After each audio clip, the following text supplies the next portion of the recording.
സ്വാഭാവികമായും ഗർഭധാരണത്തിനുള്ള കഴിവ് സ്ത്രീക്ക് തന്നെയാണ്. ഇപ്പോഴിതാ പുതിയൊരു കണ്ടെത്തൽ നടത്തിയിരിക്കുകയാണ് ചൈനീസ് അക്കാദമി ഓഫ് സയൻസ്. സ്ത്രീകളില്ലാതെ 2 പുരുഷന്മാർക്ക് കുഞ്ഞ് ജനിക്കുമെന്നാണ് പുതിയ കണ്ടെത്തൽ. എലികളിൽ നടത്തിയ പഠനമാണ് ഇപ്പോൾ വിജയം കണ്ടത്. അതേസമയം ഈ പരീക്ഷണം മനുഷ്യരിൽ വിജയം കണ്ടാൽ സ്വവർഗാനുരാഗികൾക്ക് വളരെ പ്രയോജനകരമായിരിക്കുമെന്നാണ് വിലയിരുത്തുന്നത്. 2 പുരുഷ എലികളിൽ നടത്തിയ പരീക്ഷണമാണ് വിജയം കണ്ടത്. സ്ത്രീയില്ലാതെ 2 പുരുഷ ബീജങ്ങൾ ഉപയോഗിച്ചാണ് പരീക്ഷണം നടത്തിയത്. ചൈനീസ് അക്കാദമി ഓഫ് സയൻസ് ആണ് ഈ പരീക്ഷണം നടത്തിയിട്ടുള്ളത്. മോളിക്യുലർ ബയോളജിസ്റ്റ് സി ക്യൂൻലിയുടെ നേതൃത്വത്തിലാണ് പരീക്ഷണം നടത്തിയത്. 2 പുരുഷ എലികളെ ഉപയോഗിച്ച് ഒരു എലിയെ ജനിപ്പിച്ചിരിക്കുകയാണ് ഗവേഷകർ. 2023 ജപ്പാനിൽ ഇതുപോലെയൊരു പരീക്ഷണം നടത്തിയെങ്കിലും എലിയുടെ ആയുസ് പരിമിതമായിരുന്നു. എന്നാൽ ഇവിടെ ആരോഗ്യവാനായ ഒരു എലിയെയാണ് ജനിപ്പിച്ചിരിക്കുന്നത്. മുൻപ് പുരുഷ സ്റ്റെം സെല്ലുകളിൽ നിന്ന് എക്സ് സൃഷ്ടിക്കാൻ ശ്രമിച്ചിട്ടുണ്ടെങ്കിലും പരാജയപ്പെട്ടിരുന്നു. ജനിതക എഞ്ചിനീയറിംഗ് പ്രക്രിയകളിലൂടെയാണ് എലികളുടെ ജനനം സാധ്യമാക്കിയത്. മുൻപുള്ള പരീക്ഷണങ്ങളെ താരതമ്യം ചെയ്യുമ്പോൾ ജനിച്ച എലികൾക്ക് മെച്ചപ്പെട്ട ആരോഗ്യമുണ്ടെന്നും പ്രത്യക്ഷമായ ആരോഗ്യ പ്രശ്നങ്ങളൊന്നും കാണിക്കുന്നില്ലെന്നും ഗവേഷകർ പറയുന്നുണ്ട്.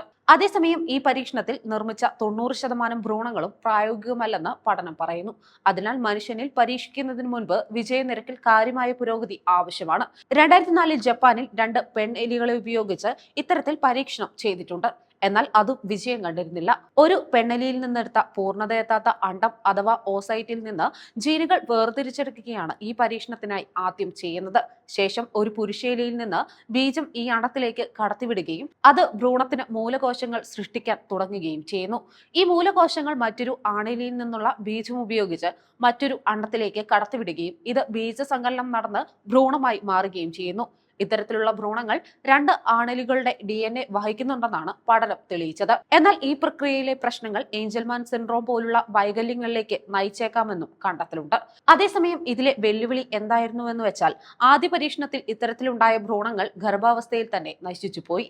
കൂടാതെ ഗുരുതര വൈകല്യങ്ങൾക്ക് കാരണമായി. ഇവയിൽ ജനിതക മാറ്റങ്ങൾ നടത്തി. ചില എലികൾ ജനനശേഷം മരിച്ചു. ചിലത് പ്രായപൂർത്തിയാകുന്നതുവരെ മാത്രമാണ് ജീവിച്ചിരുന്നത്. 20ഓളം ജനിതക മാറ്റങ്ങൾ വരുത്തിയ ഭ്രൂണങ്ങളിലെ എലികൾ ആരോഗ്യവാന്മാരായി അതിജീവിച്ചു.